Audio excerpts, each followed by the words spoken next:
you're seeing this video, welcome.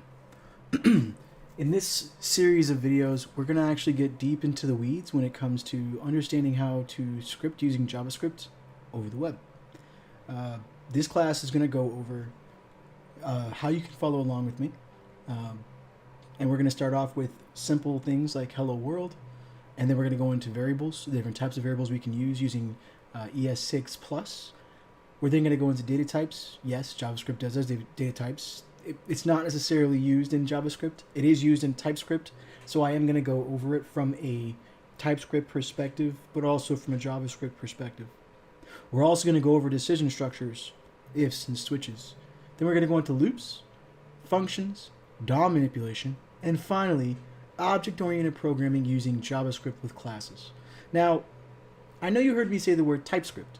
And yes, in this class, we're not just going to go over JavaScript. We're also going to go over TypeScript. Now, I don't want to get too deep into the weeds on what TypeScript is. I just want to bring it to your knowledge and give you some information that might give you a way to continue your journey forward. Understanding what TypeScript is not important. TypeScript is just a derivation of JavaScript. It is somewhat of a framework, but somewhat of a evolutionary, path of JavaScript.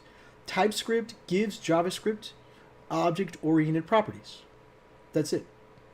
I normally think about TypeScript as an object-oriented way of implementing JavaScript, even though you can implement JavaScript you can implement JavaScript using object orientation without TypeScript. Either way, let's get started. If you want to follow along in this class, I highly recommend you use REPL. I love REPL. They have not asked me to endorse them at all. But as a professor and a doctoral candidate, I have found that REPL.it is probably the easiest thing to use when you're trying to create a platform to develop it. REPL.it is one of those situational platforms that allows you to spin something up really fast and use it to your advantage. A couple of other things that I would recommend, another place that I would coerce you to go and investigate, is Codecademy. If we look at Codecademy itself, you can see that there's some Codecademy tied to money, but in the end, Codecademy is one of those paradigms that allows you, let me see if I can sign in. Codecademy gives you a space to actually learn what you want to learn without having to pay for it.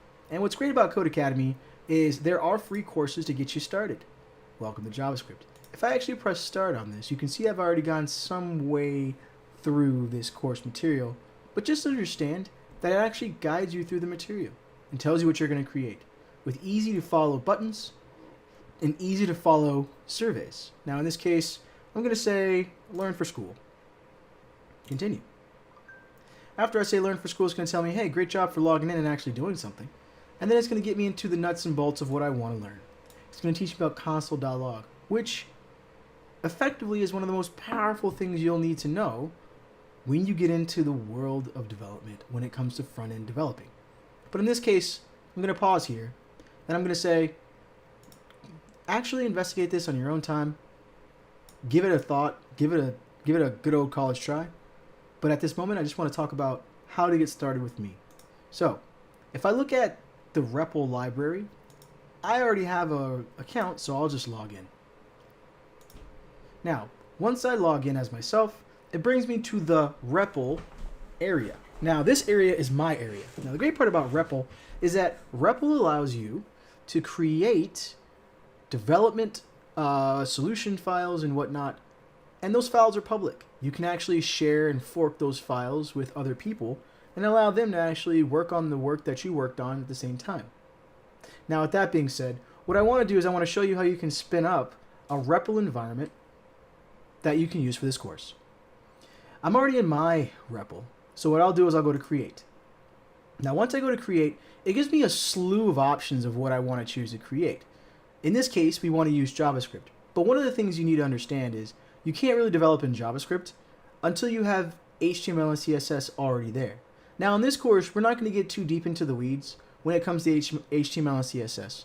What we really want to do is use scripting to define what we're trying to do, and then define what we want to happen. So with that being said, you can develop in TypeScript if you would like. Next.js, React, Svelte, Angular. These are all JavaScript frameworks, but in this course, we're only going to do vanilla JavaScript. Maybe in future iterations of this course, I'll implement JavaScript frameworks like TypeScript and Svelte and Angular, because I think that would make you extremely powerful as a developer in the real world. But right now, we're just going to start with JavaScript. So, with that being said, what I want you to do is I want you to spin up an HTML, CSS, JavaScript REPL. Now, what this is going to allow us to do is this is going to allow us to create a REPL environment that mimics what a website would actually look like real world. So I click this and it automatically gives me a title. If you're fine with that title, keep it. Normally these are auto-generated, which is quite nice. If you do have a GitHub, you can import your projects from Git. Now, with that being said, I'm going to create this REPL. And as you can see, once I create the REPL, it gives me a console on the right that displays what my REPL is, what my code is actually trying to do. So in this case, my code on the left here is being represented on the right. If I just so happen to change this hello world and gave it an exclamation point, as you see here, and I clicked run, then the actual page on the right-hand side will reflect that change. Now, when we are doing our development in REPL, what you need to modify sits inside this interactive development environment. What we want to do is, in the event that you wanted to change something in another file, let's say you didn't want to change anything here, but you did want to change something in your scripting file, you can go to script.js. Now, how do I know script.js is represented in HTML? Well, it's really simple. You see, HTML is your scaffolding. It's your file that is pinged by a client and renders a specific page or offering or form or objects to the end user.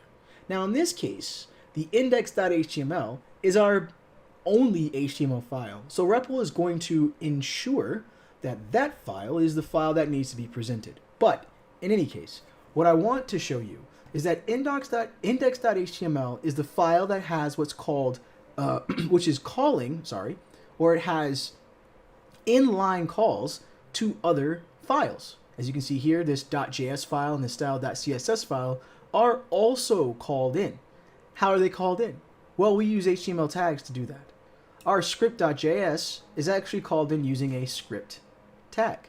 Our actual other JS file, the Replit badge file, which I don't think you see here, but I think it's supposed to representation on the right, it's also called in. You need this to ensure that you have the full browser view and support of the right-hand side, so don't remove this. All right. The other call that we have, or the other tag that we're using to call the CSS file, is a link. And then we specifically say, hey, this is a CSS file. So when you get it, treat it as such. And then we tell it what the type is. And these are the simple ways that you can use REPL to create a simple, easy, generic website. Now, my goal is that there will be a GitHub repository that you can actually pull your REPL from. Now, what do I mean by GitHub? Well, GitHub is a repository that we can actually store our code files on so that other individuals can pull that code down and modify it, improve it, enhance it, and submit that code back to the master repository. And what that allows us to do is to iteratively, continuously, or CI/CD a specific article of code or code base. Now, with that being said, I'm going to pause here and I'm going to say, this is all I really wanted to talk about in this video. This is how we get started. All right. So in this specific class, what you will need is a PC that has an internet connection, an account with REPL.com or REPL.it. You can actually make one for free. And then you would need to go in, as I did here, create a REPL. So if I go back,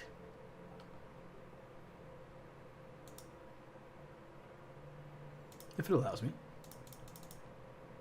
there we go. So we go back and you say create and you make your REPL out of that HTML, CSS, JS dropdown.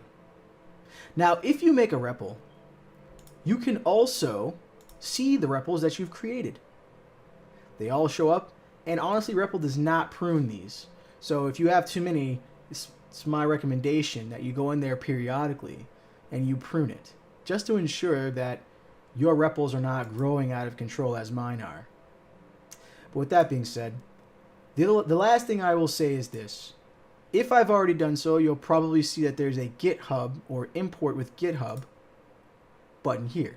If I provided you a GitHub import, meaning a link that you can import your GitHub code files from, I would recommend that you use this button. When you use this button, it will go to GitHub and ask you, well, firstly, it'll ask you what the repository is for the GitHub you want to share. Once you do that, then you will import the code from GitHub. If you're in my actual course, what you'll do is you'll take that code, make your modifications, and then submit your modifications to me. You will not submit them back to GitHub, at least I don't think so. If I've changed my mind and I've written in the course that you will submit your coursework back to GitHub, so be it. But at this point, you would submit your coursework through Canvas, and then I will grade it as such. Otherwise, that's all she wrote. So either way, as I say in all of my videos, good luck, have fun, ciao.